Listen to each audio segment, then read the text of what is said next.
Hafe. Today marks the realization of our 9-year journey here at Bishop Baumgartner Memorial Catholic School. Some of us may have spent less than 9 years here, but for all of us, BBMCS has become our second home. Fellow graduates, I am honored to speak to you today as your valedictorian, and please join me in welcoming Reverend Monsignor James Benaventi, Reverend Monsignor David Kidigwa, the Sisters of Mercy present today, BBMCS Consultative and Endowment Board members, Artero, Mrs. Duenas, Ms. Manava, members of the faculty and staff, families, and friends. Graduation is one of those events that brings us mixed feelings of happiness and sadness. Happiness because I can see how happy my fellow graduates are that at last, after the seemingly endless homework, quizzes, tests, and stress, here we are wearing this graduation gown with pride and a sense of accomplishment. Sadness because seeing each of my fellow graduates here takes me back to the time when we first started here.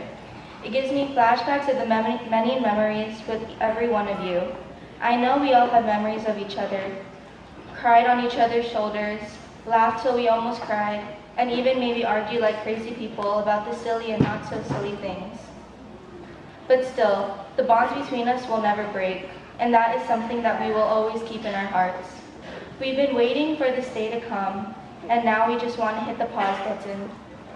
We want to slow it down and enjoy the last beautiful moments of today. Now, here's my confession. When Ms. Duenas called me last Tuesday to the principal's office and told me that I was the valedictorian, I cried. When she asked me if I wanted to call my mom, I instantly said yes, as I know my mom was as nervous as I was. I called my mom crying and told her my good news. My mom was so happy, and of course, she was crying too. When I hung up the phone, it then dawned on me that I needed to make a speech. On my way back to class, I was crying because I was already thinking about what to say in front of all of you. Writing the speech was the most difficult homework I received from our school. You see, our years here were the most important of my life so far. Difficult to sum it up in just a few minutes. I was thinking, what would be my speech? Should I give you a litany of quotes to live by, or share some of my experiences of our events and activities all of us underwent in the last few years? And then I remembered our last mock trial. A lot of us were part of the mock trial a couple weeks back about the Star Wars latest episode, The Force Awakens.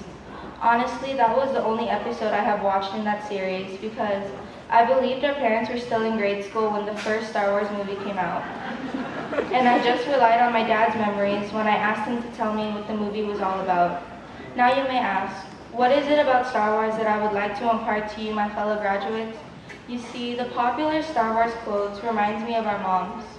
They always say things that, admit it or not, are usually right. First, dream big to touch the sky. We can be Princess Leia or be a Jedi Knight, just transform our dreams to reality. Second, find a good mentor. Find your Yoda. That will tell you patience. You must learn patience. Third, finish what you started. Luke Skywalker rushed to face Darth Vader in The Empire Strikes Back without completing his training. What did he get, or should I say lose? He literally lost his right hand. Don't let impossible odds hold you back. When C-3PO said, "Sir, the possibility of successfully navigating an asteroid field is 3,720 to 1. Han Solo said, "Never tell me the odds." Don't let any probability be the factor, and don't let the daunting ratio prevent you from following your heart. As what my mom always tells my sister and me, you just have to put all the effort in everything you do. Just trust the process and you will reach your goal. Fifth, anything is possible. As Master Yoda showed Luke how he successfully pulled out his ship from the swamp, Luke said, "Unbelievable." Then Master Yoda replied, "That's why you couldn't do it? Because you didn't believe it was possible." And of course, the most famous of all the lessons from Star Wars goes like this. When we are confused between right and wrong, search your feelings. Search the force within you to make the right decision. Never use your power for evil. I hope what I just said made sense, but really, these are good lessons to live by. Before I finish this speech, I would like to thank the Almighty God for all the blessings He has given us. And of course, I would like to honor those people who have helped us.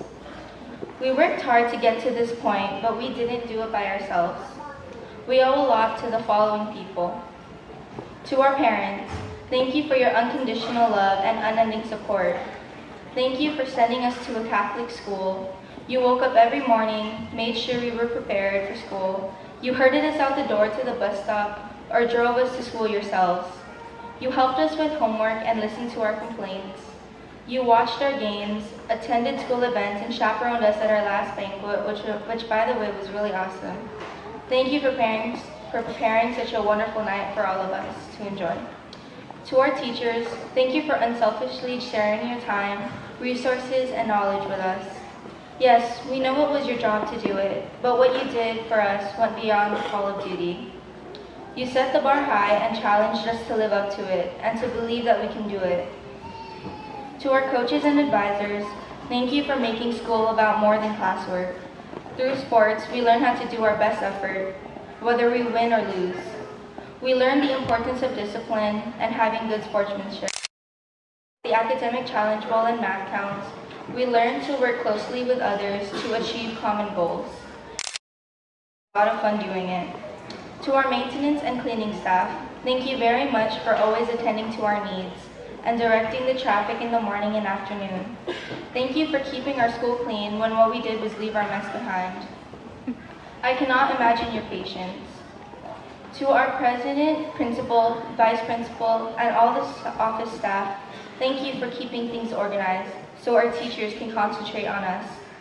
To our counselor, Miss Lila, thank you for listening to us and trying to keep us on track for graduation. It was always nice to know that somebody is there to listen to our problems, real or not. As you can see, behind each and every graduate, there must have been a dozen people providing support in more ways than possible. The best way we graduates can show our gratitude is to make the most of the opportunities we've been given and go forward into the world with the intention of making it a better place for the generations that follow us. Like how the saying goes, pay it forward. On behalf of the graduating class of 2016, I want to thank you again and hope BBMCS will remember us as fondly as we'll remember it. Congratulations, class of 2016. Good luck.